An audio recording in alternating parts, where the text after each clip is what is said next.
नमस्कार स्टूडेंट्स, आपका अपने चैनल पे स्वागत और अभिनंदन है। आज हम 10th क्लास, कौन सी क्लास, 10th क्लास के हिंदी विषय की शेखावाटी मिशन 100 की मोस्ट इम्पोर्टेंट प्रश्नों की जो सीरीज है उसके महत्वपूर्ण प्रश्न आपको बताते हुए करने वाले हैं। तो प्यारे विद्यार्थियों, अगर आपने अब तक भी हिंदी विषय को किसी कारण से नहीं पढ़ा तो भी आपको फ़ायदा होगा, और अगर पढ़ लिया है तो आपका रिवीजन में फ़ायदा होगा। तो चलते हैं हम अपने उद्देश्य मकसद की ओर कि हम किस प्रकार से 80 मार्क्स लेके आएँ और 80 में से 80 लाएं। इसी प्रयास के साथ कोशिश करेंगे आपको सरल और सहज होकर समझाने के। आप भी सरल और सहज होकर समझने का प्रयास करें बिना किसी शक और संदेह के। अब हम चलते हैं ज्ञान उद्देश्य को पूरा करने वाले जो प्रश्नों का अंक भार होगा वो आपके सामने 18 होगा। अवबोध वाले होंगे वो 31 होंगे, ज्ञान उपयोग वाले आपके सामने 14 होंगे, कौशल वाले 12 होंगे और विश्लेषण वाले 5 होंगे। अब प्रश्नों का प्रकार देख लेते हैं, अंक भार देख लेते हैं। आपका पेपर 6 प्रकार के प्रश्नों से बना हुआ होगा। वस्तुनिष्ठ प्रश्न आएंगे आपके 15, रिक्त स्थान वाले प्रश्न आएंगे आपके 4 और अति लघुत्तरात्मक प्रश्न होंगे 20, लघुत्तरात्मक होंगे 7 और दीर्घ उत्तरीय होंगे 3 और निबंधात्मक होंगे 4। टोटल हमारा 80 नंबर का है वो पेपर होने वाला है। विषय वस्तु को देखें तो प्यारे विद्यार्थियों, आपका जो बोर्ड परीक्षा का ब्लूप्रिंट है उसके अकॉर्डिंग जो क्षितिज गद्य भाग है वो आएगा 18 नंबर का, क्षितिज का जो पद्य भाग है वो आएगा 15 नंबर का। कृतिका अपनी दूसरी पुस्तक है उसमें से आएंगे 11 नंबर के प्रश्न। व्यवहारिक व्याकरण जो है, व्याकरण भी आपको एक एक समझा दिया गया है। आपको व्याकरण के सभी टॉपिक हैं उनमें से महत्वपूर्ण प्रश्न बता दिए हैं। व्याकरण के संज्ञा, सर्वनाम, विशेषण सभी करवा दिए हैं। व्याकरण से आएगा 10 नंबर का। रचना पत्र आएगा आपके 4 नंबर का, ये भी बता देंगे कि इसका लिखने का तरीका क्या है। निबंध 6 नंबर का, और निबंध भी बता देंगे निबंध को आप आकर्षक और अच्छे तरीके से किस प्रकार से लिखें, 6 में से 6 नंबर कैसे लाएं।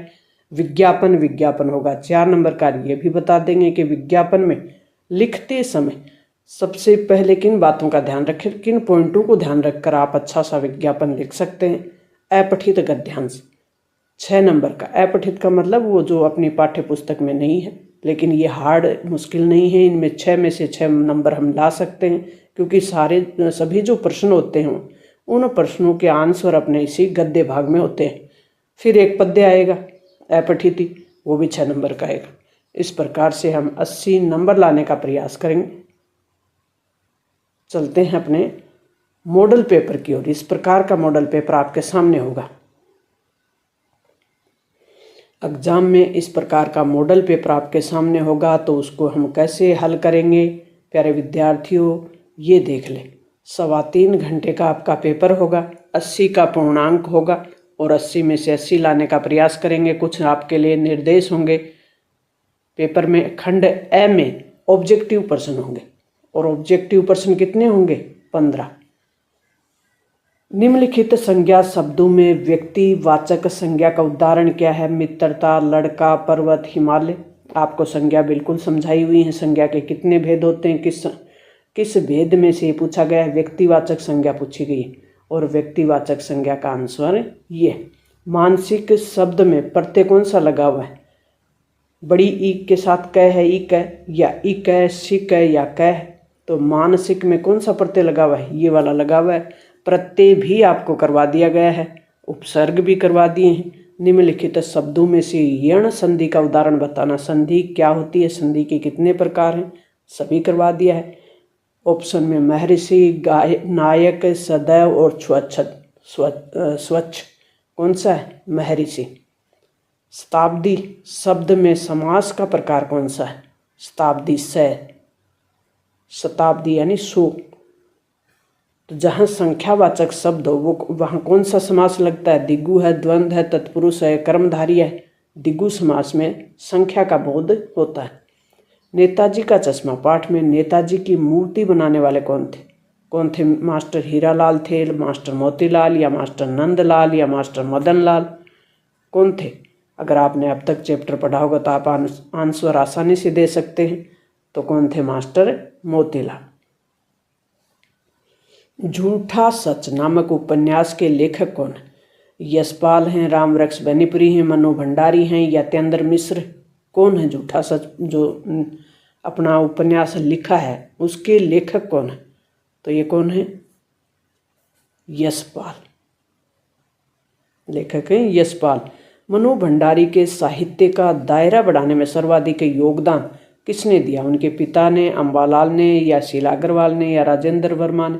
तो कौन थे? शीला अग्रवाल। क्योंकि आपके पास प्यारे विद्यार्थियों समय कम है और आपको समय का उपयोग करते हुए आगे बढ़ना है। हम भी आपके एक भी मिनट को बर्बाद नहीं करें, इसी की कोशिश में लगे हुए। शहनाई किस प्रकार का वाद्य यंत्र है? शहनाई में आपने देखा होगा कि जब शहनाई बजा रहे होते हैं तो फूंक मारते हैं, और जिस वादन में फूंक का प्रयोग किया जाता है उसको क्या कहते हैं? तत्वाद, अवनदवाद या गणवाद या सुशीरवाद। किसको कहते हैं? सुशीरवाद। वात्सल्य के श्रेष्ठ कवि कौन है? तुलसीदास, सूरदास, रहीम या देव सूरदास जी क्या माने जाते हैं? वात्सल्य के श्रेष्ठ कवि।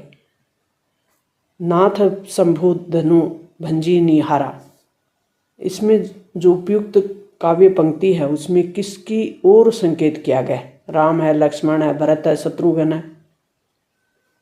कामायनी के रचयिता कौन है?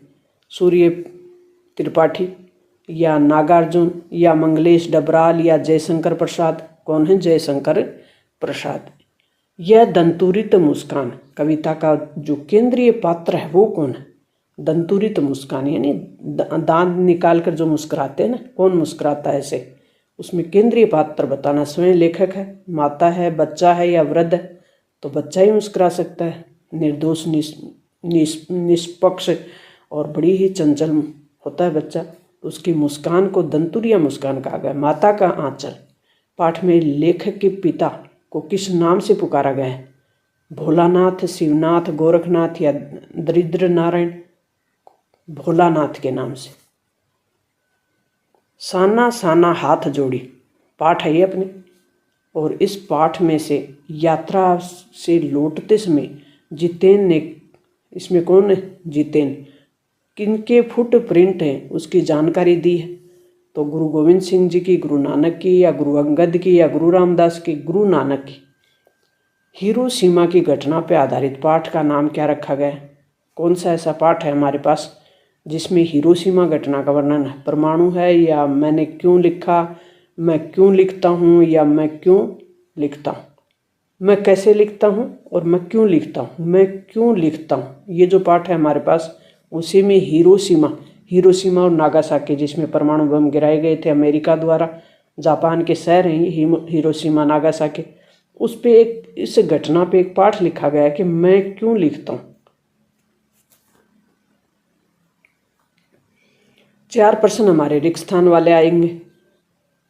1 मार्क्स का पर क्वेश्चन होगा। जिस सर्वनाम शब्द का प्रयोग वक्ता या लेखक समय के लिए करता है, निज मतलब समय, उसे कहते हैं निजवाचक सर्वनाम। इस गेंद को मत फेंको, वाक्य में विशेषण कौन सा है? इस गेंद को, गेंद से संबंध है इसका, मतलब संकेत किया गया है इस गेंद को, उस गेंद को, इस गेंद को, उस गेंद को, इसका, उसका, ये संकेत है, संकेतवाचक विशेषण। ऐसे शब्द जिसके रूप में लिंग, वचन, काल आदि के कारण कोई परिवर्तन नहीं होता, वो कौन से शब्द होते हैं? वो अवयव शब्द होते हैं। संयोग शब्द में उपसर्ग कौन सा है? तो संयोग शब्द में जो उपसर्ग है वो सम है, और सम के नीचे ऐसे लगा दें तो कौन सा है ये? संयोग शब्द में सम उपसर्ग लगा हुआ है। योग के साथ निम्नलिखित अपठित गद्यांश को पढ़कर पूछे गए प्रश्नों के उत्तर अपनी उत्तर पुस्तिका में लिखिए। इस प्रकार का अपठित गद्यांश आपके सामने आएगा। 6 नंबर हम यहाँ से ले लेंगे। क्योंकि इस गद्यांश को हमें पढ़ना है, पहले सरसरी नज़र से पढ़ना है, फिर हम प्रश्नों को पढ़ेंगे। भय को परिभाषित कीजिए। इसमें भय को किस प्रकार से परिभाषित किया गया है? उसी को भय कहते हैं, मानसिक विकार होता है। किसी आती हुई आपदा, भावना, दुख के कारण साक्षात्कार से जो एक प्रकार का आवेग, पहला ही पॉइंट अपना पूरा ये क्या है, ये भय को परिभाषित किया गया है। तो यहाँ तक हमारा पहला आंसर हो जाएगा। तो भय से संबंधित है तो गद्यांश भी उसी से संबंधित हो जाएगा। दुख के कारण पर प्रभाव डालने के लिए कौन आकुल करता है दुख के कारणों पर, तो आंसर कहाँ हो गया हमारा, दुख के कारण पर प्रभाव डालने के लिए आकुल करता है, और भय उसकी पहुंच से बाहर होने के लिए।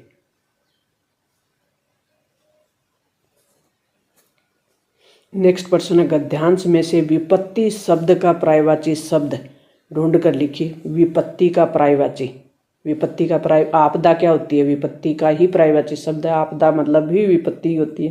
क्रोध कब प्रकट होता है, क्रोध प्रकट होता है उसका बताना है।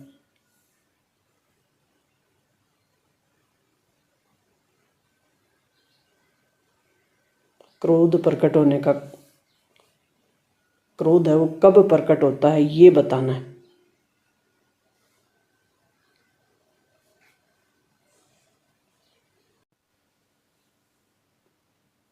यदि दुख का कारण चेतन होगा और समझा जाएगा कि उसने जानबूझकर दुख पहुंचाया, तभी क्रोध उत्पन्न होता है। भय के लिए क्या जरूरी नहीं है, तो भय के कारण का निर्दिष्ट होना जरूरी नहीं है। नीचे जो लाइन है लास्ट की, भय के लिए कारण का निर्दिष्ट होना जरूरी नहीं है, इतना भर मालूम होना चाहिए कि दुख या हानि पहुंचेगी। तो इस प्रकार से 6 नंबर हैं वो हम आसानी से ले सकते हैं। नेक्स्ट पद्यांश है, और पद्यांशों को पढ़कर भी 6 मार्क्स लाने।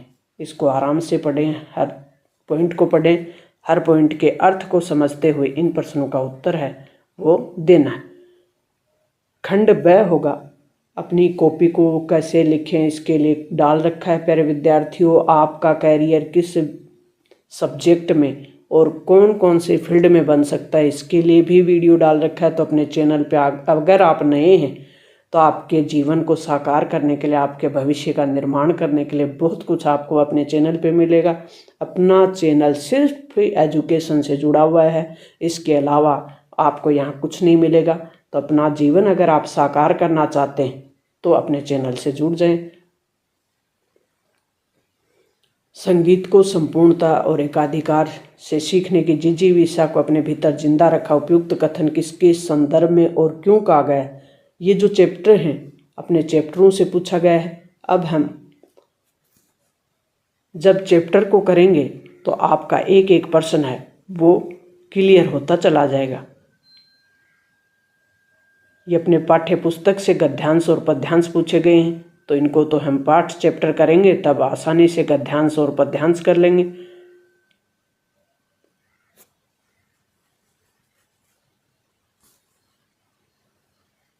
फिर आपके सामने एक निबंध होगा, लेटर होगा, पत्र होगा। स्वयं को राजकीय उच्च माध्यमिक विद्यालय रैनगढ़ का मनीष मानकर प्रधानाचार्य महोदय को खेल सप्ताह आयोजन के लिए प्रार्थना पत्र या फिर पिताजी को पत्र लिखना है जिसकी कोई बोर्ड परीक्षा की तैयारी के लिए प्रबंधन के बारे में बताया गया हो। फिर एक विज्ञापन लिखना है, एक विज्ञापन आएगा, एक पत्र आएगा। स्वच्छता जागरूकता हेतु विज्ञापन, या फिर ग्रीष्मकाल में स्काउट गाइड कौशल विकास शिविर में बनाई गई सामग्री की प्रदर्शनी के लिए विज्ञापन। तो विज्ञापन कैसे लिखते हैं, पत्र कैसे लिखते हैं, किन बातों का हम ध्यान रखते हैं।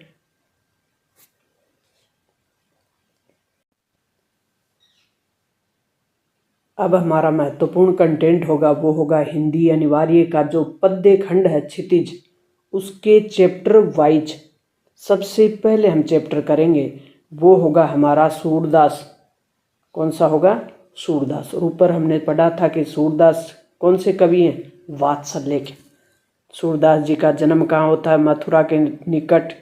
और फिर इनके द्वारा जो भी रचनाएं हैं वो बतानी है। इनकी प्रसिद्ध रचनाएं कौन सी हैं? जैसे साहित्य लहरी, सूर सागर, सुरावली, ये इनकी प्रमुख रचना। इनकी भाषा ब्रज है। इनके द्वारा जो रचना रची गई है वो किससे संबंधित है? हिंदी साहित्य में भ्रमर गीत की परंपरा के वास्तविक प्रवर्तक संकलित चारों पद हैं वो सूरसागर भ्रमर गीत से ही लिए गए हैं। भक्ति काल के सगुण भक्ति धारा के कृष्ण भक्ति कवि हैं सूरदास जी, और वात्सल्य के कवि हैं, पुष्टि मार्ग के कवि हैं। अब इनसे बनने वाले हम प्रश्न देखेंगे कि किस प्रकार से इस चैप्टर से हमारे महत्वपूर्ण प्रश्न बनते हैं। सूरदास चैप्टर से गोपियों ने किसके बहाने उद्धव पर व्यंग किया है? भ्रमर के बहाने उद्धव पर व्यंग किया है। गोपियों को छोड़कर श्री कृष्ण कहाँ चले गए? गोपियों को छोड़कर श्री कृष्ण जी मथुरा चले गए। मधुकर शब्द किसके लिए प्रयुक्त हुआ है? उद्धव के लिए। गोपियों ने उद्धव की योग साधना को किसकी उपमा दी है? जैसे कड़वी ककड़ी होती है ना, उसकी पूर्वी शब्द से तात्पर्य इस चैप्टर में क्या बताया गया? कमल। तो गोपियों को रात दिन सोते जागते किसके नाम की रट है वो लगाता है? तो कृष्ण जो के प्रति उनका जो अगाध प्रेम है गोपियों का, वो प्रकट होता है। व्याधि शब्द का तात्पर्य इस चैप्टर में क्या है? शारीरिक कष्ट। गोपियों ने अपनी तुलना किससे की है? तो हरियाली जो पक्षी होती है, हारिल पक्षी, उससे की है। गोपियों ने कृष्ण को सच्चे प्रेमी के स्थान पे क्या उपमा दे दी? तो एक कुटिल राजनीतिज्ञ की उपमा दे दी।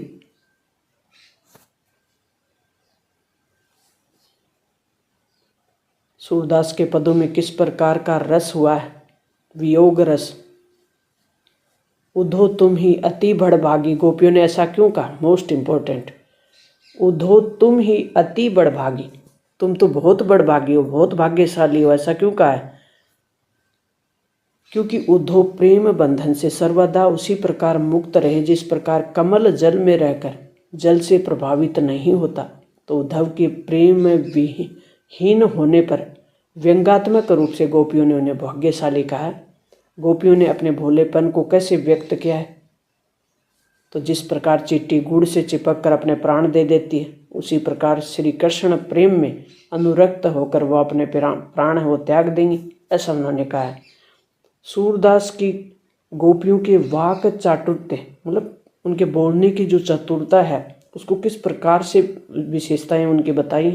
तो सूरदास ने भ्रमर गीत से संकलित पदों में गोपियों के उद्धव के साथ जो संवाद हुए हैं, उनमें गोपियों ने अपनी सरल और भावपूर्ण प्रेम भक्ति की अभिव्यक्ति से उद्धव के ज्ञान योग को तुच्छ सिद्ध कर दिया। उद्धव ने अपने निर्गुण योग पर बड़ा अभिमान था, और गोपियां अपने हृदय की वेदना प्रकट करती हुई सगुण प्रेम का महत्व प्रकट करती हैं। और उद्धव जैसी ज्ञानी और योगी को भी निरुत्तर का अर्थ होता है जिसके पास कोई उत्तर नहीं रहता।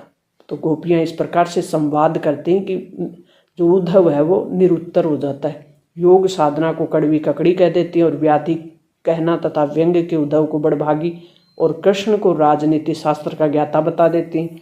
तो गोपियों के वाक चातुर्य ने उनके बोलने की जो कला, बात करने की जो कला है, उसकी विशेषताएं बताई।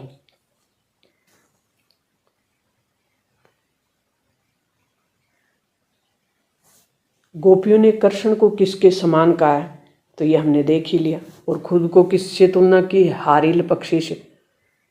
उक्त पद में निहित काव्य सौंदर्य बताना है। तो ब्रज भाषा थी सूरदास जी की। हरि है राजनीति पढ़ी आई, तो राजनीतिक रूप से उनको क्या बताया है?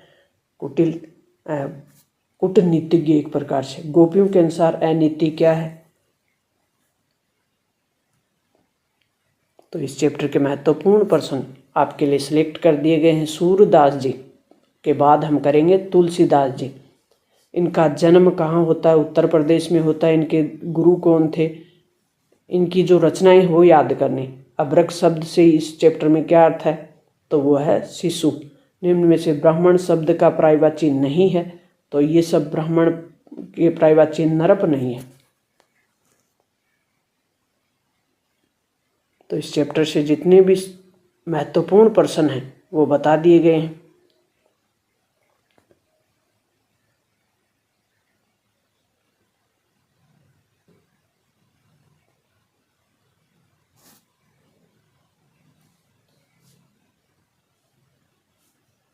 नाथ शब्द किसके लिए प्रयुक्त हुआ है?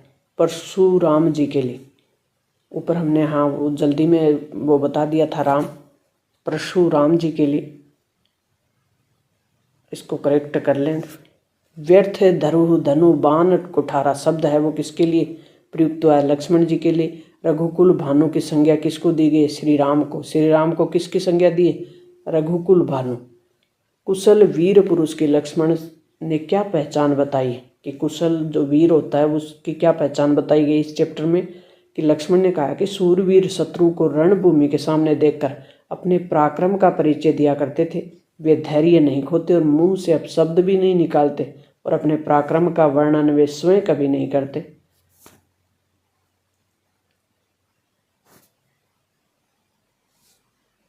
इस प्रकार से इनके जो वाक्य हैं भावार्थ क्या प्रकट होता है? परशुराम ने लक्ष्मण को काल वंश क्यों कहा? वे शिव के धनुष को बाकी धनुषों के समान बता रहे थे, इसलिए उनको ऐसा कहा।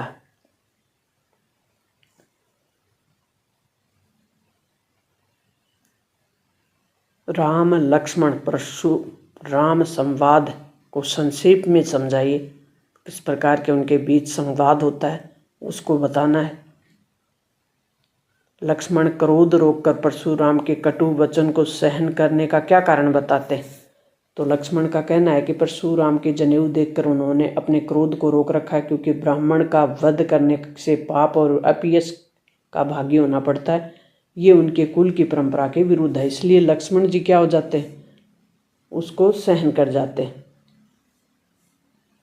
व्यर्थ धरुहु धनु बाण कुठारा पंक्ति का भाव स्पष्ट करना है कि इसमें लक्ष्मण परशुराम की वाणी को करोड़ों वर्जों के समान कठोर बताते हुए भी उनका अस्त्र शस्त्र धारण करना भी व्यर्थ बताते हैं, जिसके क्रोधित होकर परशुराम विश्वामित्र जी से क्षमा मांगकर जो भी अनहोनी घटित होगी उसका जिम्मेदार लक्ष्मण को ठहराते हैं। परशुराम की क्रोध अग्नि को किसने और किसके समान शांत किया? परशुराम की क्रोध अग्नि की शांत करने के लिए शीतल जल समान मधुर वाणी से श्री राम बोलते हैं और ब्राह्मण का क्रोध है वो शांत करते हैं।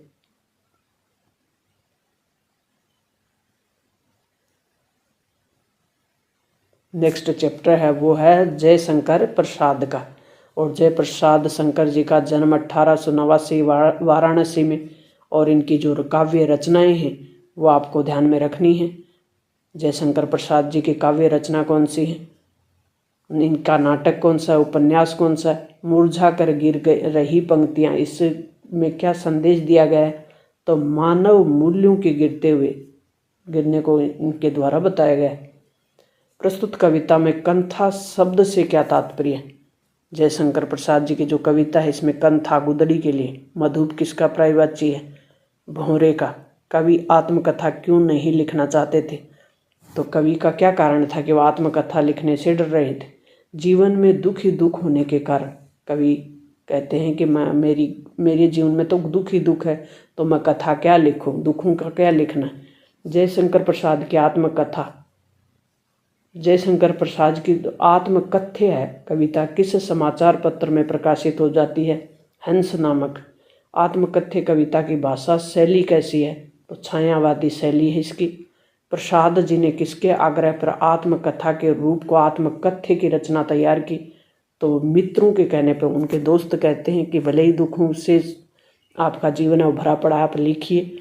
कवि ने स्वयं की तुलना किससे कर दी? तो थके हुए पथिक से। थका हुआ पथिक, पथिक मतलब रास्ते में चलने वाला व्यक्ति, चलता हुआ एक व्यक्ति यानी थका हुआ है। कवि ने प्रिया के गोले की लालिमा की तुलना किसके साथ कर दी है? उषा कालीन लालिमा से। देखो यह सागर रीति, सागर रीति में कविता का क्या अभिप्राय है? स्मृति पाथ्य से क्या आशय है? स्मृति रूपी संबल से। कवि का क्या अभिप्राय है? गागर रीति के कवि का अभिप्राय है कि खाली घड़ा अर्थात उपलब्धियों से रहित या असफल जीवन खाली घड़े के समान ही होता है। प्यारे विद्यार्थियों, कवि भी कहते हैं कि अगर खाली घड़ा है, जीवन को खाली नहीं रखना, महत्वहीन नहीं रखना, हमें पूरा प्रयास करना है। इस कहानी से सीखना है कि हम अगर असफल जीवन जिएंगे तो फिर जैसे जयशंकर प्रसाद जी अपने इस कविता के माध्यम से कह रहे हैं, वो संदेश देते हैं कि अगर हमारा जीवन में कोई उपलब्धियां नहीं होंगी तो हमारा लिखने का मन नहीं करेगा। उनके जीवन की ऐसी कोई विशेष उपलब्धि नहीं थी जिसके कारण उनको कथा के माध्यम से बताया जाए। तो हमें तो अपना जीवन है वो सारपूर्ण बनाना है और सार्थक बनाना है, ताकि हम लिख सकें, इस प्रकार का पछतावा बाद में नहीं हो। तो अपना जीवन बनाएं आप। आत्मकथ्य कविता की भाषा रस व्यंजना खड़ी बोली है।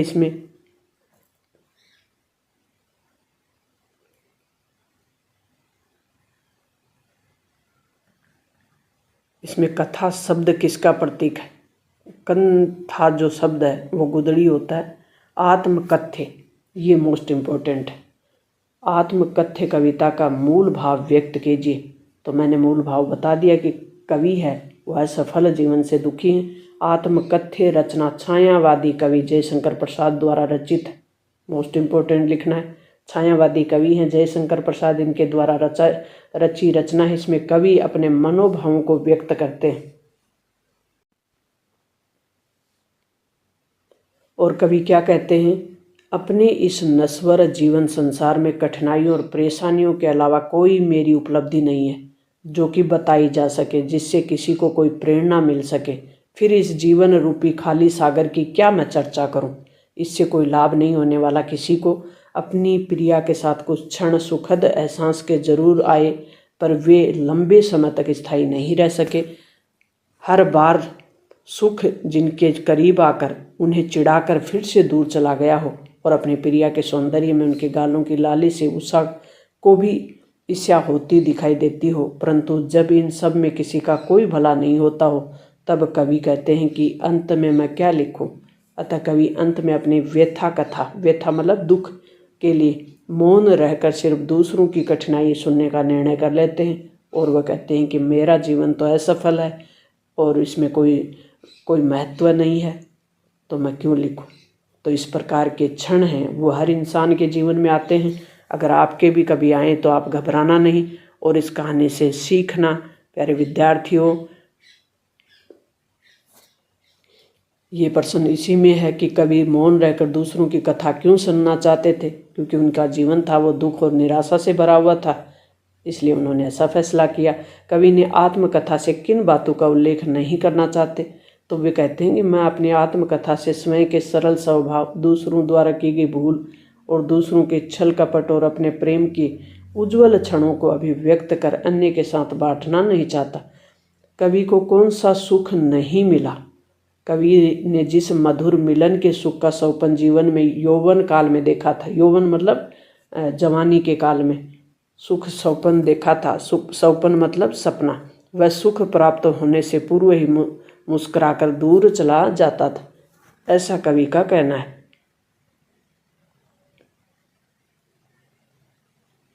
नेक्स्ट चैप्टर है सूर्यकांत त्रिपाठी जी का। और सूर्यकांत त्रिपाठी जी कहाँ के रहने वाले थे? बंगाल के। और इनकी जो रचनाएं हैं वो आपको याद रखनी है। साहित्यिक रचना इनकी कौन सी थी? अनामिका, परिमल, गीतिका, ये इनकी रचनाएं हैं।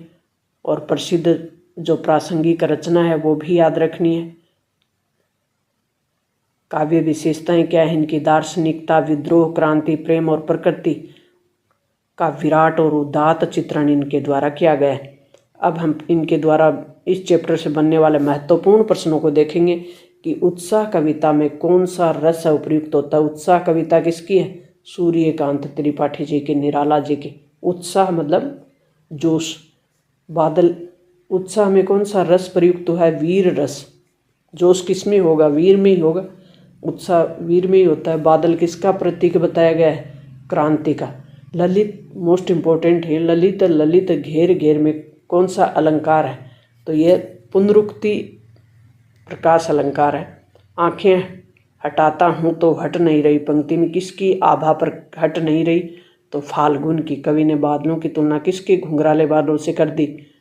शिशु, जैसे बच्चे के घुंघराले बाल होते हैं वैसे बादलों की भी तुलना इन्होंने बच्चे के घुंघराले बालों से कर दी। पाठ पाठ शब्द का तात्पर्य जगह जगह। अट नहीं रही कविता में कौन सा गुण है? वो प्रकट हुआ प्रसाद गुण। कवि ने बादल का मानवीकरण किस रूप में कर दिया है? बच्चे के रूप में। मानव से तुलना कर दी है बादल की, तो उसे कहते हैं मानवीकरण। बच्चे के रूप में कर दिया है। उड़ने को नभ में तुम पर कर देते हो पंक्ति में निहित अलंकार कौन सा है? तो यमक अलंकार। निराला जी ने किस पत्रिका का संपादन किया? समन्वय और मतवाला, ये भी याद रखना है।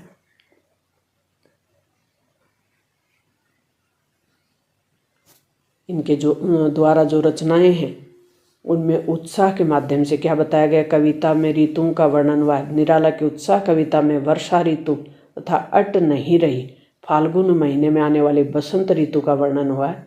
दोनों ऋतुएं मानव जीवन के लिए महत्वपूर्ण है। गर्मी में जब तेज गर्मी, धूप, लू से इंसान तपन से आकाश में जब परेशान हो, तब आकाश में जब बादल छाते हैं तो बड़े ही सुंदर लगते हैं, सुखदायक भी लगते हैं। उसी प्रकार सर्दी की ठिठुरन चली जाती है, गलन चली जाती है, और उसके बाद जब नए नए फूल आते हैं, बसंत ऋतु भी इंसान को आकर्षक करती है। तो इस प्रकार दोनों ऋतुएं ही क्या है?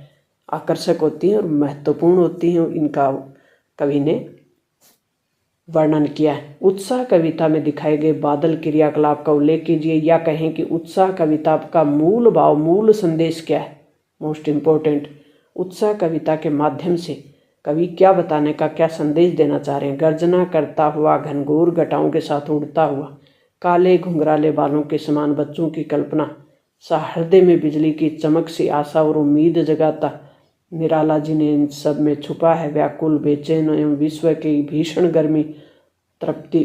ऊपर हमने बात कर ली कि किस प्रकार से भीषण गर्मी से जब इंसान तृप्त हो, दुखी हो, परेशान हो, गरम गरम लू से परेशान हो, तब बादल आकर किस प्रकार उसके जीवन में आनंद को भर देते हैं। धरती के निवासी बेचैन क्यों हैं? गर्मी के तपन के कारण सारी धरती के लोग हैं वो व्याकुल हैं और बेचैन हैं। कवि ने बादलों के गरजने और बरसने के लिए क्यों अनुरोध कर रहे हैं? कवि इस चैप्टर में बादल हैं वो गरजें भी और बरसें भी। कवि बादलों की से तीव्रता के साथ गरजने और बरसने का अनुरोध करना मतलब उनसे प्रार्थना कर रहे हैं, क्योंकि गर्मी की बढ़ती हुई तपन से समस्त जो संसार है उसके प्राणी हैं व्याकुल हैं, बेचैन हैं, दुखी हैं। जब जब बादल मूसलाधार वर्षा करेंगे तब पृथ्वी की उष्णता कम हो जाएगी। उष्णता मतलब गर्मी, और सांसारिक प्राणियों को राहत मिलेगी। सांसारिक मतलब संसार में रहने वाले प्राणी हैं वो प्रसन्न हो जाएंगे। नागार्जुन और नागार्जुन की रचना के माध्यम से इस पाठ से हमें क्या संदेश मिलता है? यह दंतुरित मुस्कान फसल, ये कहाँ के रहने वाले हैं? बिहार के। और इनकी महत्वपूर्ण रचनाएं कौन सी हैं? कौन सी भाषा में? मैथिली भाषा में काम किया है।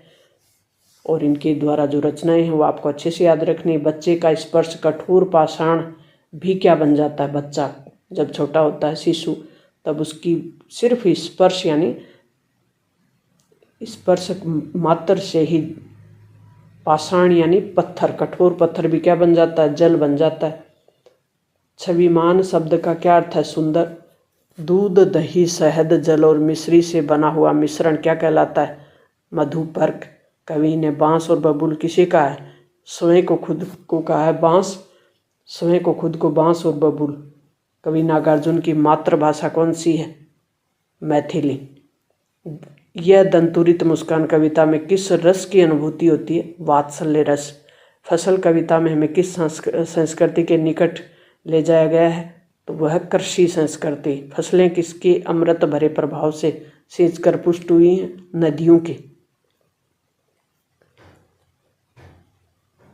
तुम्हारी ये दंतुरित मुस्कान मृतक में भी जान डाल देंगी पंक्ति में निहित अलंकार कौन सा है? अतिशयोक्ति। परस का फूल शब्द है तद्भव। परस व फूल शब्द हैं वो क्या है? तद्भव है। नन्हे बालक का चित्रण कवि नागार्जुन ने किन शब्दों में किया है? मोस्ट इम्पोर्टेंट, कि नन्हे बालक का चित्रण नागार्जुन ने किस रूप में किया है? तो एक नन्हा बालक अपने दूधिया दांतों के मुस्कान, जब दांत टूट कर नए दांत नहीं आते तब तक वो दूधिया दांत होते, तो दूधिया दांतों की जो मुस्कान है वो बिखेर कर एकदम सुस्त व्यक्ति यानी थका हुआ इंसान है वो भी स्फूर्ति, उसमें भी ऊर्जा भर देता है। उसके धूल मिट्टी से सने हुए गाल एकदम ऐसा प्रतीत होते हैं जो किसी तालाब को छोड़कर झोंपड़ी में कमल खिल रहे हों। उनकी स्पर्श मात्र से एकदम कठोर हृदय व्यक्ति को भी पिघलाकर जल के भांति कर शीतल कर देता है। बांस और बबूल जैसे रूखे मन, यानी खुद को उन्होंने बांस और बबूल कहा है, रूखे मन को भी बालक का स्पर्श कोमल सैफलिक के फूलों की भांति एहसास कराता है। इस पाठ में बच्चे का वर्णन कवि ने किया। कवि के अनुसार फसल क्या है? नेक्स्ट महत्वपूर्ण प्रश्न है कि कवि ने बच्चे की मुस्कान के सौंदर्य को किन किन बिंबु के माध्यम से व्यक्त किया है? तो ये हमने देख ही लिया।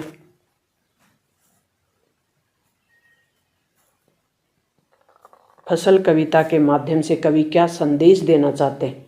तो इस कविता के माध्यम से कवि ध्यान आकृष्ट कराना चाहते हैं कि उन तत्वों की ओर जिनके संयोग से फसल है वो तैयार होती है, जैसे जल, मिट्टी पर और प्रकाश है, मानव का खुद का श्रम है। ये तत्व हैं जिनके सबके मिलने से फसल है वो तैयार होती है।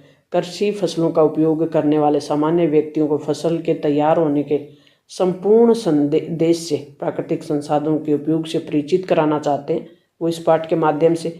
और किसान के कठिन परिश्रम और योगदान को से फसल तैयार होती है। तो कवि उपभोक्तावादी जीवन की प्रकृति के प्रति कृतज्ञता, उपभोक्तावादी जीवन मतलब वर्तमान का जो जीवन है वो उपभोक्तावादी है। ज़्यादा से ज़्यादा हम अपने खाने में यूज करना या ज़्यादा से ज़्यादा अपने खुद के लालच के लिए उपयोग करते हैं। तो कवि कहना चाहता है कि प्रकृति के प्रति हमें कृतज्ञता होनी चाहिए और किसानों के प्रति सम्मान का भाव होना चाहिए और जीवन की आवश्यकताएं पूर्ति के लिए प्रकृति और मानव के बीच उचित साझेदारी का भाव भी रखना चाहिए।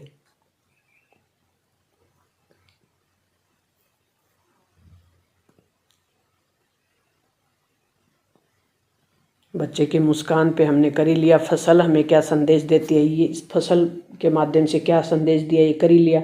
नेक्स्ट हमारे लेखक हैं मंगलेश डाबराल और इनका जन्म है उत्तर प्रदेश उत्तरांचल और शिक्षा देहरादून में होती है। इनकी काव्य रचनाएं देख लें, काव्य संग्रह, इनको पुरस्कार कौन से मिले हैं ये भी देख लें और इनकी कौन कौन सी पत्रिकाएं।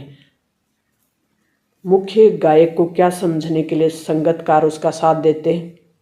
मुख्य गायक को क्या समझाने के लिए जो संगतकार मतलब एक तो होता है गायक और 2-3 होते हैं उसके साथ उसको सपोर्ट करने वाले, उसको कहते हैं संगतकार। आपने गायन देखा होगा, जब लोग गाते हैं तो एक इंसान होता है वो मुख्य होता है, फिर उसके साथ होते हैं जो लय में लय मिलाते रहते हैं। तो वो क्या समझाने का प्रयास कर रहे हैं कि गाए जा चुके राग को पुनः गाया जा सकता है, उसको ढाढ़स बंधाता है।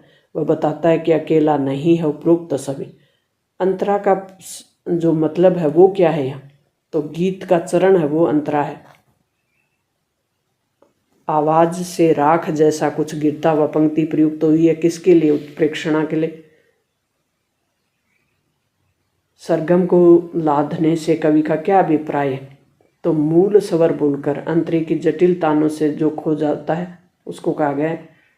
मंगलेश डबराल किस रूप में प्रतिष्ठित हुए हैं? तो वे पत्रकार के रूप में।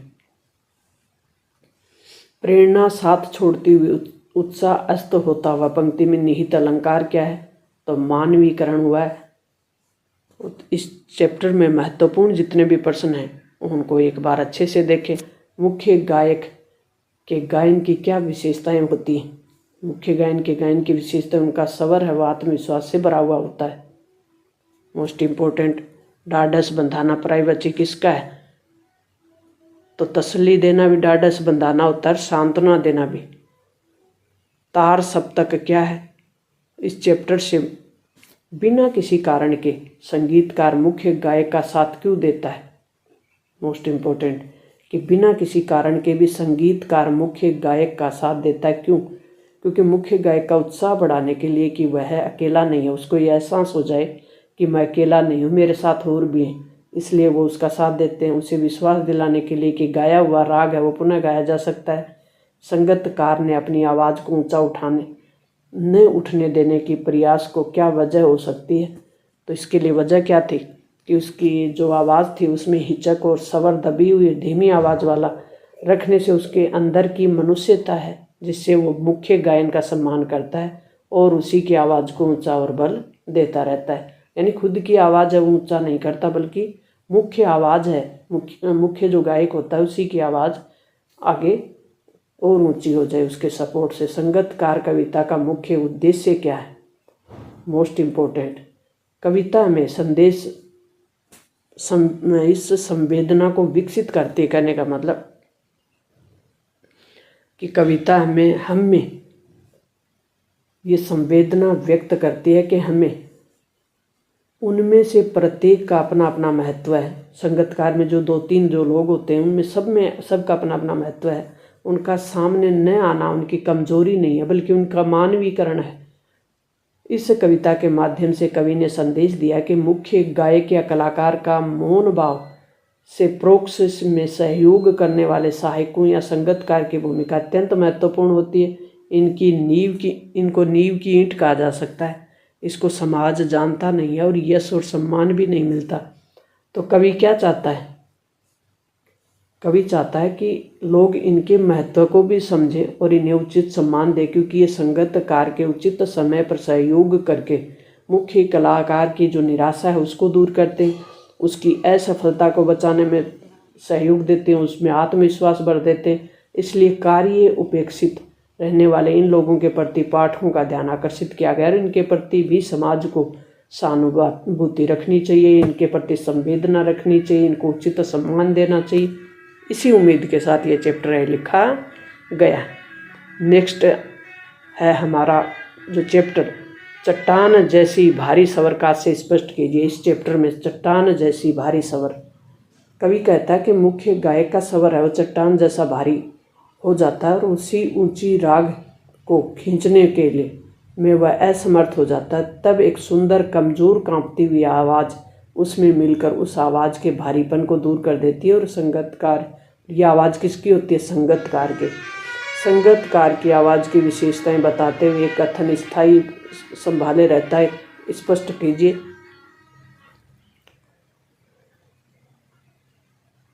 नेक्स्ट है हमारी जो पाठ्य पुस्तक है,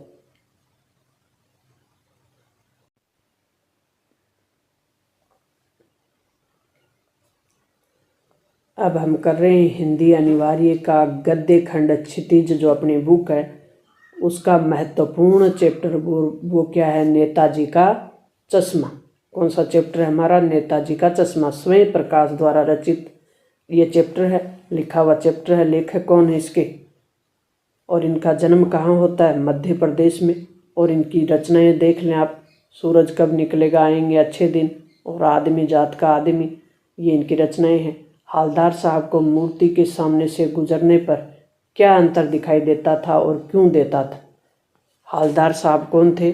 और हालदार साहब को मूर्ति के सामने से गुजरने पर हर बार मूर्ति पे जो लगा हुआ चश्मा था उसका फ्रेम बदला हुआ मिलता था,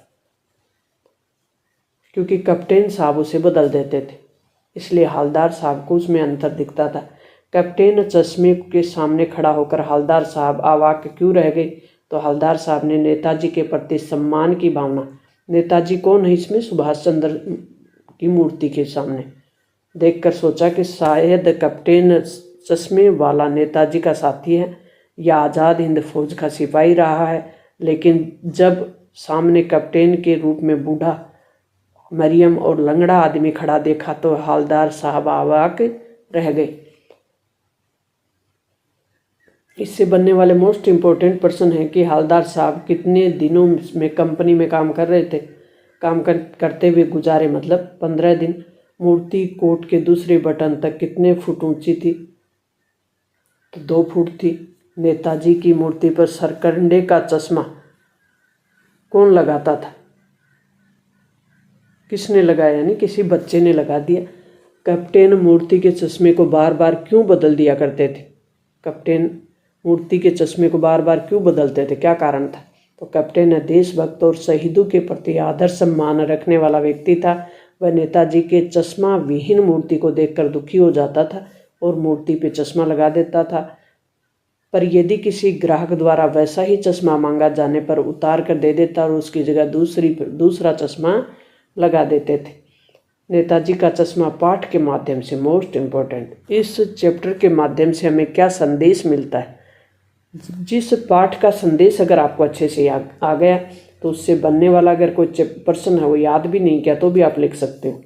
नेताजी का चश्मा पाठ के माध्यम से लेखक ने देशवासियों विशेषकर युवा पीढ़ी को राष्ट्र प्रेम एवं देशभक्ति की भावना मजबूत बनाए रखने के साथ साथ शहीदों का सम्मान करने का संदेश भी देता है। देशभक्ति का प्रदर्शन देश के सभी नागरिक अपने अपने ढंग से कार्य व्यवहार से कर सकते हैं। नेताजी की मूर्ति किसने बनाई थी? मोस्ट इम्पोर्टेंट, तो मोतीलाल ने बनाई थी मूर्ति। हवलदार साहब किसके समक्ष नतमस्तक होकर रवाना हुए? तो साहब चश्मे वाले की देशभक्ति के समक्ष नतमस्तक हो जाते हैं, यानी उनके प्रति श्रद्धा भाव हो जाता है। हवलदार साहब ने पाने वाले से क्या पूछा? देशभक्ति की भावना किसमें थी? हवलदार साहब को मूर्ति का कार्य कैसा लग रहा था? नेक्स्ट प्रश्न है बाल गोविंद भक्त, और इसके लेखक कौन है? राम वृक्ष बैनीपुरी जी। और जो लेखक हैं इनका जन्म कहाँ होता है? मुजफ्फरपुर बिहार में। अब हम इनसे जो भी इनके उपन्यास हैं वो देख लें आप बैनीपुरी जी के।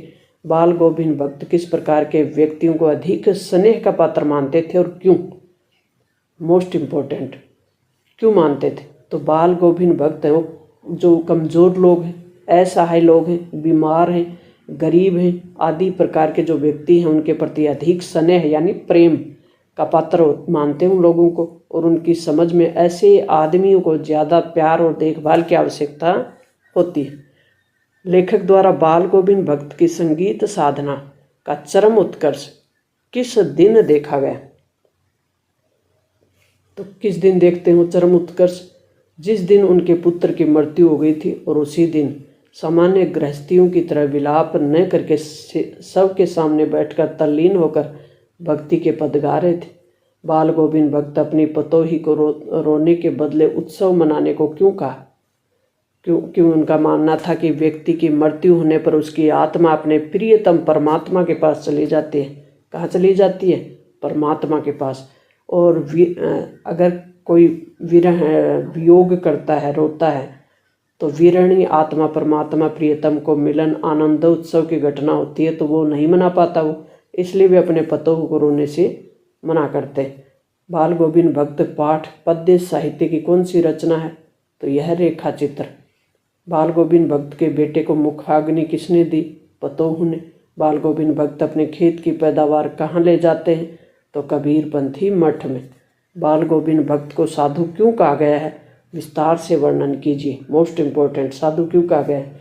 खेती बाड़ी से जुड़े गृहस्थ बाल गोविंद भक्त साधु जैसा जीवन व्यतीत करते थे, क्योंकि उनका सरलता, सत्यनिष्ठा, क्रमशीलता, परोपकार, ईमानदारी, निस्वार्थ सामाजिक आकर्षणों से निर्लिप्तता, काम, क्रोध, मोह, लोभ का परित्याग एक ही सच्चे साधु की पहचान है, और सभी गुण बाल गोविंद भक्त में थे। सांसारिकता के त्याग और पूजा अनुष्ठानों के आडंबर से ही कोई साधु नहीं बनता, बल्कि उसी प्रकार भक्त जी गृहस्थ होते हुए भी एक सच्चे साधु के रूप में जीवन बिताते हैं।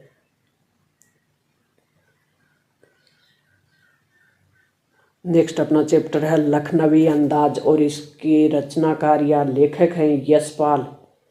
मोस्ट इम्पोर्टेंट, यशपाल किसके लेखक हैं? लखनवी अंदाज के।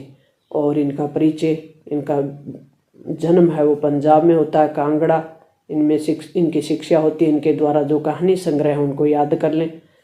यशपाल ने पतनशील सामंती समाज पर कटाक्ष किया है। इस कथन का से स्पष्ट कीजिए, किस पे कटाक्ष किया है? पतनशील सामंती समाज। लखनवी अंदाज में किस पे कटाक्ष किया गया है? पतनशील सामंती समाज पर।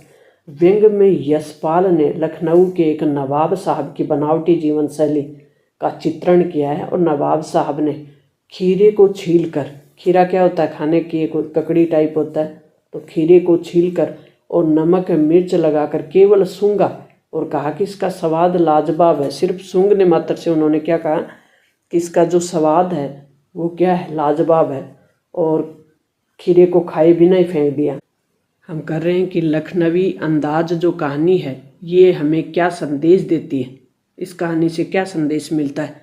तो लखनवी अंदाज कहानी हमें संदेश मिलता है कि हमें जो बनावटी और दिखावटी शैली की जीवन शैली है उससे दूर रहकर, क्या रहकर? दूर रहकर वास्तविकता से समानता रखनी चाहिए, क्योंकि जीवन में स्थूल और सूक्ष्म दोनों का ही महत्व है। जो लोग सनक भरी आदतों से पेट भरने का दिखावा करते हैं वे अवास्तविक हैं, चाहे नई कहानी के लेखक की ही बात क्यों ना हो।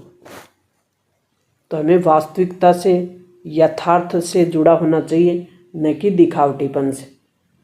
सफ़ेद पोश सज्जन ने तौलिए से में क्या रखा था? खीरा रखा था। खीरा लाजवाब होता है, लेकिन ये मध्य पे बोझ डालता है। नवाब की बात सुनकर लेखक को क्या लिखने का विचार आया? तो नई कहानी लिखने का विचार आया। नई कहानी और लखनवी अंदाज में आपको क्या समानता दिखाई देती है? तो नई कहानी और लखनवी अंदाज दोनों में ही सूक्ष्म जो काल्पनिक है वह अशरीरी है। दोनों ही वास्तविकता को महत्व न देकर बनावटी जीवन शैली को महत्व देते हैं। नवाब साहब झूठी नवाबी के कारण जो बिना खीरा खाए ही अपना पेट भरना चाहते हैं, तो नए कहानीकार में भी जो बिना घटना पात्र और विचार के अपनी कहानी लिखते हैं। नवाब साहब ने सतृष्ण आंखों से क्या देखा? उन्होंने सतृष्ण आंखों से मसाले से संयोग से चमकती खीरे की जो फांके थे उनको देखा। नवाब साहब ने फांक की खिड़की से बाहर क्यों फेंक दिया था? खीरे की फांक को बाहर फेंक दिया क्योंकि वो सिर्फ वासना से रसास्वादन कर उसको बाहर फेंक देने का दिखावा करते हैं। तो इससे बनने वाले मोस्ट इम्पोर्टेंट पर्सन फिर जो चैप्टर है वो है हमारा कहानी। यह भी है मनु भंडारी की एक कहानी। यह भी है, कौन सी कहानी है? मनु भंडारी की। और मनु भंडारी कहाँ के हैं? मध्य प्रदेश के। इनके द्वारा जो कहानी संग्रह हैं उनको आप देख ले।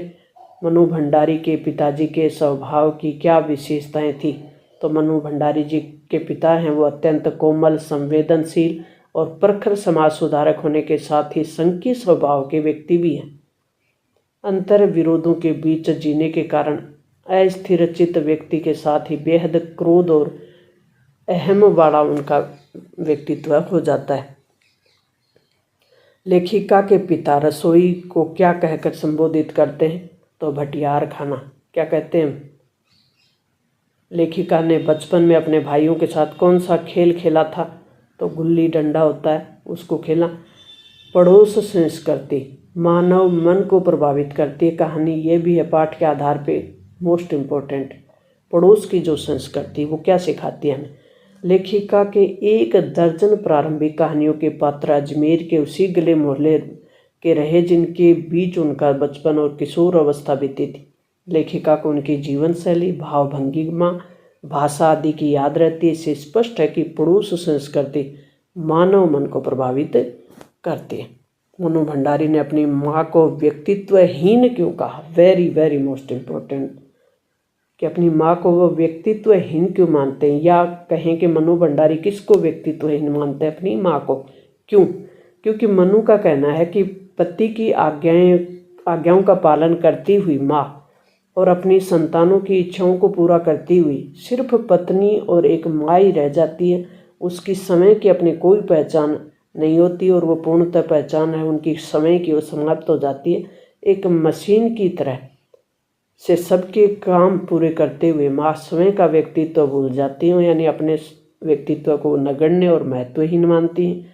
इसी कारण मनु ने अपनी अनपढ़ माँ को व्यक्तित्वहीन कहा है, इसलिए अपनी संतानों के लिए आदर्श नहीं बन पाई।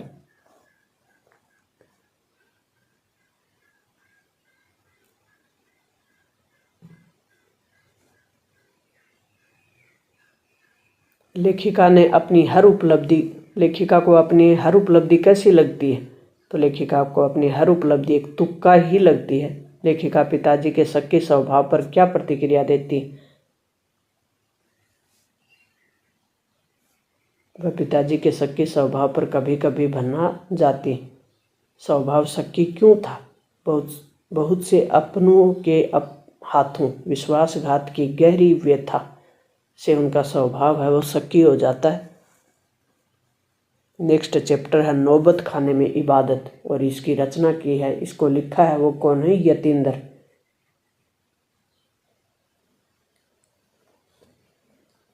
इसके लेखक कहाँ के रहने वाले? उत्तर प्रदेश के। और इनकी जो काव्य रचनाएं हैं उनको याद कर लें। मजहब के प्रति बिस्मिल्लाह खां काशी से बाहर होने पर बाबा विश्वनाथ के प्रति अपनी श्रद्धा किस प्रकार व्यक्त करते हैं? तो मजहब के प्रति समर्पित बिस्मिल्लाह खां काशी से बाहर होने पर बाबा विश्वनाथ और बालाजी के मंदिर की दिशा की ओर मुंह करके बैठते हैं और कुछ क्षण के लिए वे उसी ओर शहनाई को घुमाकर बजाते हैं। इस प्रकार से शहनाई वादन के माध्यम से वे अपनी आस्था और श्रद्धा को प्रकट करते हैं। उस्ताद बिस्मिल्लाह खां के बचपन का नाम क्या था? तो अमीरुद्दीन। शहनाई वादन में बिस्मिल्लाह खां के उस्ताद कौन थे? तो अली बख्श। बिस्मिल्लाह खां को संगीत की प्रारंभिक प्रेरणा किससे मिली थी? किससे मिलती है? रसूलन बाई और बतूलन बाई से। शहनाई की दुनिया में डुमराव को क्यों याद किया जाता है? शहनाई और डुमराव एक दूसरे के पराये हैं। शहनाई बजाने के लिए जिस रीड का प्रयोग किया गया वह डुमराव के सोन नदी के किनारे पाई जाने वाली एक घास से बनाई जाती है। इसके साथ ही डुमराव प्रसिद्ध शहनाई वादक बिस्मिल्लाह खां का जन्म स्थल भी था। शहनाई और काशी से बढ़कर कोई जन्नत नहीं इस धरती पर हमारे लिए। बिस्मिल्लाह खां ने ऐसा क्यों कहा? तो बिस्मिल्लाह खां के ऐसा कहने के पीछे क्या कारण था? तो बिस्मिल्लाह खां ने ऐसा इसलिए कहा क्योंकि इस धरती पर स्वर्गीय सुख प्रदान करने वाली और दूसरी कोई चीज़ नहीं है, इसलिए वे शहनाई और काशी को अपने लिए सबसे बड़ी जन्नत मानते हैं, इसलिए वे ऐसा कहते हैं। उनका मानना है कि ये ज़मीन है इसी ने उन्हें तालीम दी और यहीं पे अवध पाया। बाबा विश्वनाथ, संकट मोचन बालाजी और गंगा मैया की इस नगरी से बढ़कर कोई जन्नत उनके लिए नहीं है। बिस्मिल्लाह खां किस संस्कृति के प्रतीक है? तो हिंदू मुस्लिम संस्कृति के प्रतीक हैं। उस्ताद बिस्मिल्लाह खां की काशी को क्या देन है? तो उस्ताद बिस्मिल्लाह खां जी ने काशी की जो देन है वो बता दी। बिस्मिल्लाह खां को शहनाई के मंगल ध्वनि का नायक क्यों कहा गया है? काशी में किसको किससे अलग करके नहीं देखा जा सकता, तो इसको अच्छे से याद कर लें। नेक्स्ट चैप्टर है संस्कृति और ये किसने लिखा है? भदंत आनंद कौशल्यायन ने। और इनका जीवन परिचय देख ले। इनका जन्म है वो कहाँ होता है? अम्बाला पंजाब में। और कब होता है ये भी देख ले। इनके जो रचनाएं हैं, इनके द्वारा जो पुस्तक प्रकाशित हैं वो भी देख लें। संस्कृति का संबंध मानव के किस जीवन से होता है? तो आंतरिक जीवन से। लेखक के आग और सुई धागे का उदाहरण देकर किसके अंतर को स्पष्ट किया है? लेखक ने आग और सुई धागे का उदाहरण दिया है और अंतर किसका प्रकट किया है? लेखक ने आग और सुई धागे का उदाहरण देकर संस्कृति और सभ्यता के अंतर को स्पष्ट किया है। जिस योग्यता, प्रवृत्ति और प्रेरणा से बालक आग और सुई धागे का आविष्कार हुआ है, वह व्यक्ति विशेष की संस्कृति और उस संस्कृति के द्वारा जो आविष्कार हुआ है उस चीज को अपने और दूसरों के लिए आविष्कृत किया है, उसी का नाम सभ्यता है। संस्कृत व्यक्ति के कार्यों के पीछे कौन सी भावना रहती है?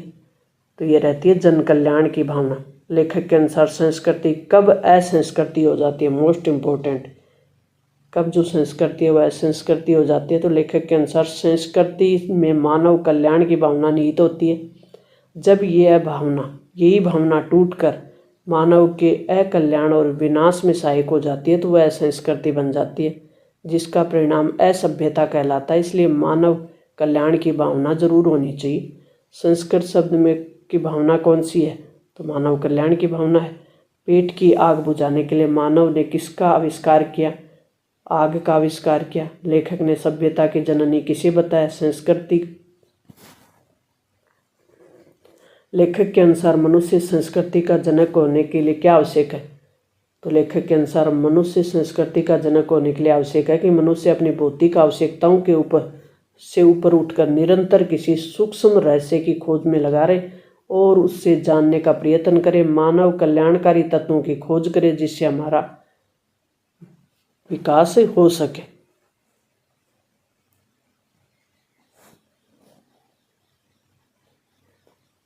संस्कृति का परिणाम किसे कहा गया है? तो सभ्यता को कहा गया है संस्कृति का परिणाम। नेक्स्ट जो पुस्तक है कृत्तिका।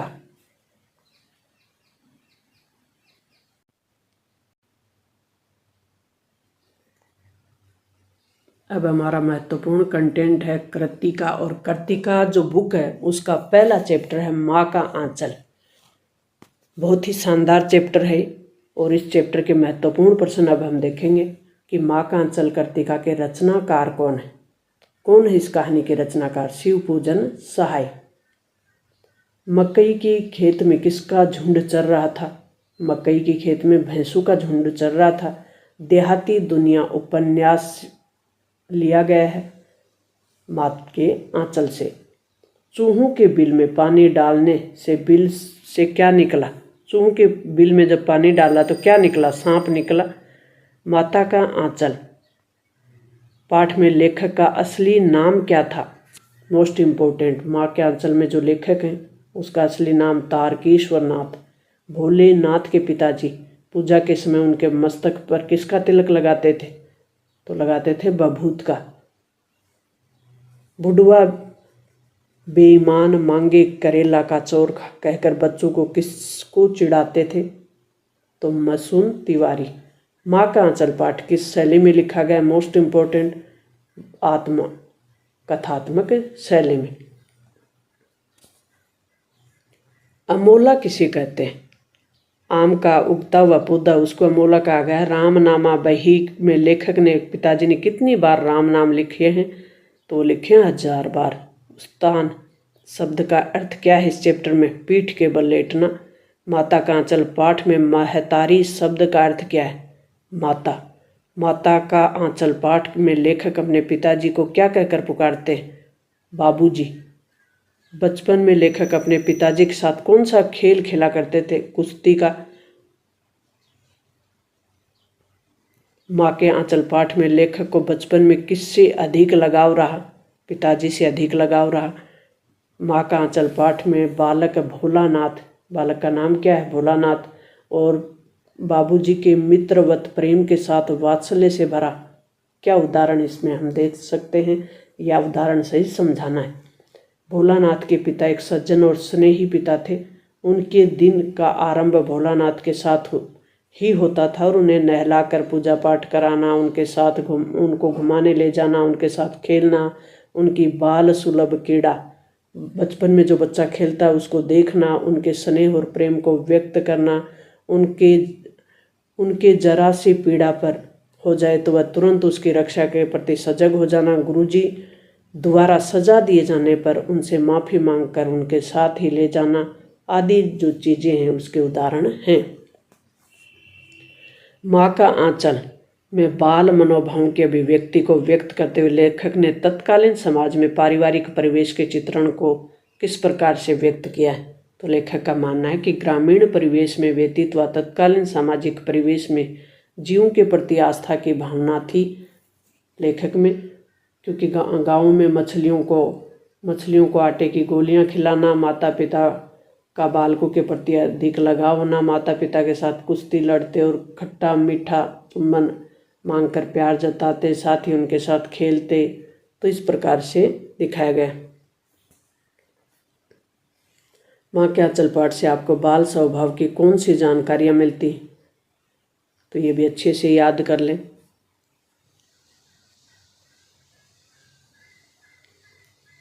नेक्स्ट चैप्टर है साना साना हाथ जोड़ी। ये जो चैप्टर है इसमें लेखिका कौन है? मधु कांकरिया। मोस्ट इम्पोर्टेंट, इस चैप्टर की लेखिका मधु कांकरिया हैं। साना साना हाथ जोड़ी पाठ किस विधि से लिया गया है? तो यह यात्रा वृत्तांत से। ये इसमें एक यात्रा का वृत्तांत है इस चैप्टर में, और प्रकृति की जो सुंदरता है उसको दिखाया गया है। गंग टोक नहीं मैडम गंग ताक कहिए। गंग टोक मतलब पहाड़, ये किसने कहा है? जितेन ने। भारतीय आर्मी के किस कप्तान ने यूमथांग को टूरिस्ट स्पॉट बनाने में सहयोग किया था? तो वो कौन थे? कप्तान शेखर दत्त। साना साना हाथ जोड़ी पाठ में किस शहर के सौंदर्य का वर्णन हुआ? मोस्ट इम्पोर्टेंट, कौन से? गंगटोक, सिक्किम का शहर है गंगटोक, उसमें इस शहर के सौंदर्य का वर्णन हुआ है। साना साना हाथ जोड़ी पाठ में वर्णन है वह हिमालय की यात्रा का। लेखिका ने गंगटोक को किसका शहर कहा है? तो मेहनतकश बादशाहों का शहर कहा है। यूमथांग घाटी की क्या विशेषता थी? तो ये फूलों से भर जाती है, इसकी विशेषता बताई गई है। मन वृंदावन होने का अर्थ क्या है? अत्यधिक प्रसन्न होना। जितेन ने इस पाठ में जो जितेन है उन्होंने यूमथांग घाटी में किस फिल्म की शूटिंग होने की बात कही है? तो गाइड फिल्म की। गंगटोक में श्वेत पताकाएं किस अवसर पर फहराई जाती हैं? तो फहराई जाती है शोक के अवसर पर। लेखिका ने गाइड और ड्राइवर का नाम क्या था? तो वो था जतिन। लेखिका के जो गार्ड और ड्राइवर हैं उनका नाम जतिन था। जतिन ने देवी देवताओं के निवास वाली जगह को क्या नाम दे दिया? तो उन्होंने इसको नाम दिया खदूम। लेखिका ने साना साना हाथ प्रार्थना किससे सीखी है? नेपाली युवती से। लोयुंग की सभा कैसी थी? तो कैसी थी? बेहद शांत और सुरभ्य। हिमालय की तीसरी सबसे ऊंची चोटी कौन सी है? कंचनजंगा। और गंगटोक से युथांग की दूरी कितनी है? वह है 149 किलोमीटर। जितेन नागे ने धर्मचक्र की क्या विशेषता बताई? साना साना हाथ जोड़ी अध्याय के आधार पर लिखिए। तो लेखिका सिक्किम यात्रा पे गई थी और सिक्किम की राजधानी गंगटोक से यूमथांग जाते वक्त एक जगह पर एक कुटिया में घूमता चक्र देखा और पूछने पे नागे ने बताया कि यह धर्मचक्र है, प्रियर व्हील है, इसको घुमाने से सारे पाप धुल जाते। देखते ही देखते रास्ते में किसकी तरफ घुमाव होता है? तो जलेबी की तरह घुमाव होता है घाटियों में। तो उसको चित्रित किया गया है। लघुत्रात्मक प्रश्नों में इनको अच्छे से देख लें। प्रकृति में जल संचय की व्यवस्था किस प्रकार की है ये भी इस चैप्टर में बताया गया है। गंगटोक को मेहनत कश जो बादशाह हैं उनका शहर लेखिका ने क्यों कहा है? तो गंगटोक को मेहनतकश बादशाहों का शहर कहा गया क्योंकि यहाँ के स्थानीय निवासी बहुत मेहनती हैं और इस दुर्लभ पर्वत स्थल पे अपनी आवश्यकताओं को पूरा करते हैं। पूरा करने के लिए यहाँ के निवासियों को कड़ा संघर्ष करना पड़ता है और अनेक असुविधाओं से बचकर भी वे अपना जीवन है वो बादशाहों के समान मस्त अंदाज में बिताते हैं। जरा से भी हीनता द्वीनता का भाव उनके अंदर नहीं है। उन्होंने गंगटोक को कड़ी मेहनत से मनोरम बनाया है, इसलिए लेखिका ने ऐसा कहा है।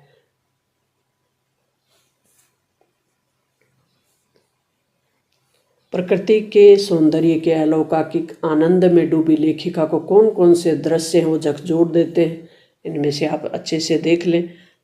नेक्स्ट जो चैप्टर है मैं क्यों लिखता, चैप्टर का नाम क्या है कि मैं क्यों लिखता, और ये चैप्टर है हिरोशिमा और नागासाकी में 1945 में अमेरिका द्वारा परमाणु बम गिराए जाते हैं उस घटना पे ये अपना चैप्टर है।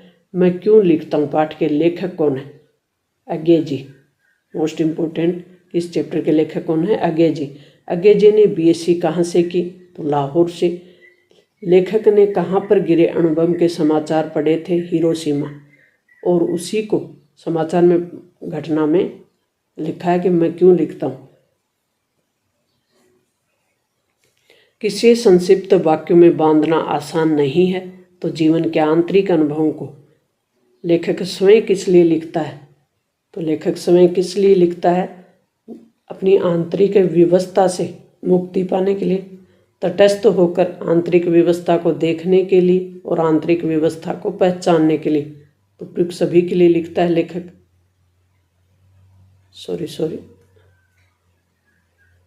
उपयुक्त सभी के लिए लिखता है।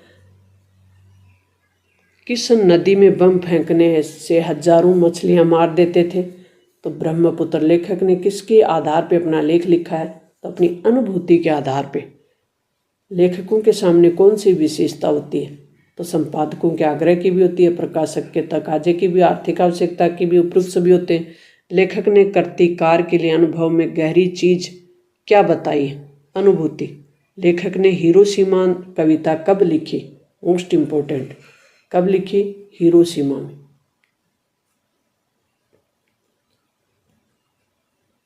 लेखक किस विषय के विद्यार्थी थे? तो विज्ञान विषय के थे। लेखक ने किसका लेखक को किसका पुस्तकीय ज्ञान था, इसको भी देखेंगे हम। लेखक का अनुभव अनुभूति कब बन गया, तो लेखक का अनुभव है अनुभूति पत्थर पे अंकित मानव की छाया देखकर बन जाता है।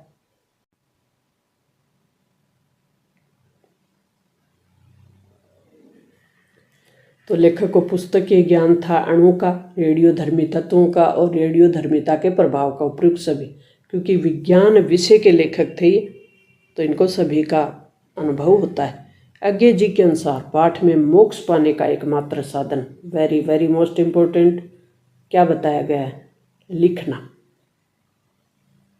अज्ञे जी के अनुसार किसके स्वभाव आत्म अनुशासन का महत्व होता है, तो कर्तिकार के। लेखक की आभ्यंतर व्यवस्था क्या होती है, मैं क्यों लिखता हूँ, पाठ के आलोक में उत्तर दीजिए। लेखक की आभ्यंतर व्यवस्था ये है कि वह स्वयं को पहचानने के लिए लिखता हूँ। लेखक लिखकर अपने मन के अंदर की व्यवस्था को जानना चाहता, जो अपने विचार अंदर छटपटा रहे थे, पैदा हो रहे थे, उन्हें जानने के लिए वो लिखता है। और लेखक का मानना है कि कई बार बाहरी तत्व जैसे आर्थिक व्यवस्था हो गई, संपादक का आग्रह हो गया, प्रसिद्धि पाने के लिए भी किया जाता है, परंतु लेखक तटस्थ रहकर आंतरिक विचारों से मुक्ति पाने के लिए अपनी अनुभूति के आधार पर लिखता है। हिरोशिमा पहुंचकर लेखक ने कैसा अनुभव किया और उनके मन की स्थिति का वर्णन अपने शब्दों में कीजिए। हिरोशिमा पहुंचकर वहां के दृश्यों को देखने पर लेखक अपने अणु बम के विस्फोट की भयानकता का अनुभव करता है। वहां की सड़कों पर घूमते हुए जले हुए पत्थर पर लंबी उछली छाया देखकर कवि को अनुभूति हुई, और जो रासायनिक हमला हुआ उसके शिकार व्यक्तियों की क्या दशा हुई थी। तब उन्होंने अनुमान लगाया कि मानो वहाँ कोई व्यक्ति खड़ा रहा होगा जो रेडियोधर्मी किरणों का शिकार हुआ, जिसने पत्थर को झुलसा दिया, उस व्यक्ति को भाप बनाकर उड़ा दिया। इसी की प्रत्यक्ष अनुभूति को उन्होंने इस कविता में लिखा है। हिरोशिमा पर लिखी कविता के लेखक के अंतः और बाह्य दोनों दबावों का परिणाम था ये आप कैसे कह सकते हैं। तो लेखक अपने जापान घूमने गया था। लेखक कहाँ घूमने गया था, जापान, और जापान का शहर है हिरोशिमा और नागासाकी, उस पर परमाणु बम गिराया था अमेरिका ने। तो उस विस्फोट की, हिरोशिमा में उस विस्फोट से पीड़ित लोगों को देखकर लेखक को इस प्रकार का विचार होता है, अनुभूति होती है, और उसी को लिखने के लिए प्रेरित हो जाते हैं। उसी को के जो लेखक है कविता लेख के अंतः और बाह्य दोनों दबावों का परिणाम था, हम कह सकते हैं। मैं क्यों लिखता हूँ, प्रश्न के उत्तर में लेखक ने क्या बताया।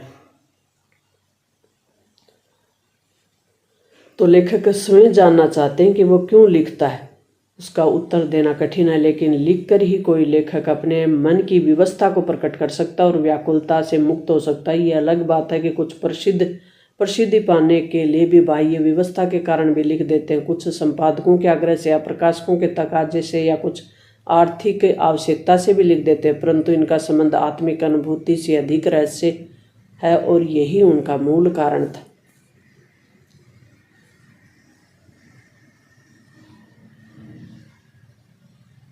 एक संवेदनशील युवा नागरिक की हैसियत से विज्ञान का दुरुपयोग रोकने में आपकी क्या भूमिका है, इसी चैप्टर में। तो विज्ञान का ही परिणाम था कि वहाँ हिरोशिमा और नागासाकी पे परमाणु बम गिराए गए। परमाणु बम विज्ञान का ही परिणाम है, तो इसका दुरुपयोग रुकना चाहिए। इसके लिए आप क्या कह सकते हैं। तो एक संवेदनशील युवा नागरिक की हैसियत से विज्ञान का दुरुपयोग रोकने में हमारी भूमिका होनी चाहिए। मैं विज्ञान के जिस यंत्र की बुराई के बारे में जानता हूँ उसका उपयोग करने या उससे दूर रहने का प्रयास करता हूँ, जैसे प्लास्टिक की थैलियाँ और प्लास्टिक के बनी वस्तुओं का उपयोग नहीं करता हूँ और दूसरों को उपयोग की सलाह भी देता हूँ। उसी प्रकार से फसलों में कीटनाशक और जहरीले जो रासायनिक पदार्थ उनके छिड़काव की कोशिश नहीं करता हूँ। भ्रूण हत्या जैसे कार्य भी नहीं करने की सलाह देता हूँ। व्यवहारिक व्याकरण के सभी चैप्टर हैं वो करवा दिए गए हैं और इसमें से हम बात करेंगे कि आपके एक अपठित गद्यांश आएगा, उसको पढ़कर आप आसानी से उन प्रश्नों के उत्तर दे सकते हैं और अपने मार्क्स हैं वो अच्छे ला सकते हैं। विज्ञापन कैसे लिखें। विज्ञापन लिखने के लिए हमें किन बातों का ध्यान रखना होगा। तो चलते हैं हम विज्ञापन लिखने के लिए कि विज्ञापन कैसे लिखें और विज्ञापन में किन बातों का ध्यान रखें। आपके शहर में विश्व पुस्तक मेले का आयोजन होने जा रहा है, इसके लिए विज्ञापन तैयार करना है। तो सबसे पहले उत्तर में इस प्रकार का जो कॉलम है वो बना लेंगे हम, जिसको आप देख पा रहे हैं कि इस प्रकार का कॉलम बनाना है। फिर हमें लिखना है कि पुस्तक प्रेमियों के लिए शुभ सूचना। किसके लिए सूचना है? पुस्तक प्रेमियों के लिए। और पुस्तक प्रेमियों के लिए जब शुभ सूचना होगी तो लोग आकर्षित होंगे। ये शब्द क्यों लिखा हमने? तो विज्ञापन का मतलब ही आकर्षित करना है। तो पुस्तक प्रेमियों के लिए शुभ सूचना, आपके शहर में विश्व पुस्तक मेले का आयोजन होने जा रहा है, इस प्रकार की ऐड सबसे पहले हम लिखेंगे। फिर हम लिखेंगे दिनांक, बताएंगे कि कौन से दिनांक को। तो 1 जनवरी से 5 जनवरी तक। कहाँ पे हो रहा है? रामलीला मैदान सीकर में। ये तो हमें जगह देनी पड़ेगी कि किस जगह पे होने जा रहा है। एक बार अवश्य पधारें। क्या लिखना है हमें? एक बार अवश्य पधारें, ये लिखना है। ये विज्ञापन को कहने का मतलब लोगों को आकर्षित करने वाला ही कमेंट है। तो ये वाक्य लिखना है हमें, यहाँ पे सेंटेंस लिखना है। फिर हमें आयोजक कौन है इसमें? तो आयोजक कौन है? नेशनल बुक ट्रस्ट इंडिया की तरफ से पुस्तक मेला आयोजित किया जा रहा है। तो इस प्रकार से हमारा जो मुख्य पार्ट था उसको दे दिया कि मेले में सभी भाषाओं और अनेक लेखकों प्रकाशों की जो पुस्तकें हैं वो उचित मूल्य पे उपलब्ध होंगी। 3-4 बातों का इसमें ध्यान रखना है आपको। कौन कौन सी चीज़ें? सबसे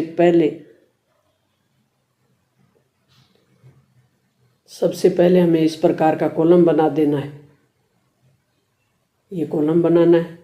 फिर हमें इस प्रकार से ये अपना ऐड, जो कि पुस्तक प्रेमियों के लिए शुभ सूचना आपके शहर में और पुस्तक मेले के रूप में। फिर आपकी हमारे सामने होगी दिनांक वाला कॉलम की दिनांक कब से कब तक है, कहाँ पे है, रामलीला मैदान में है।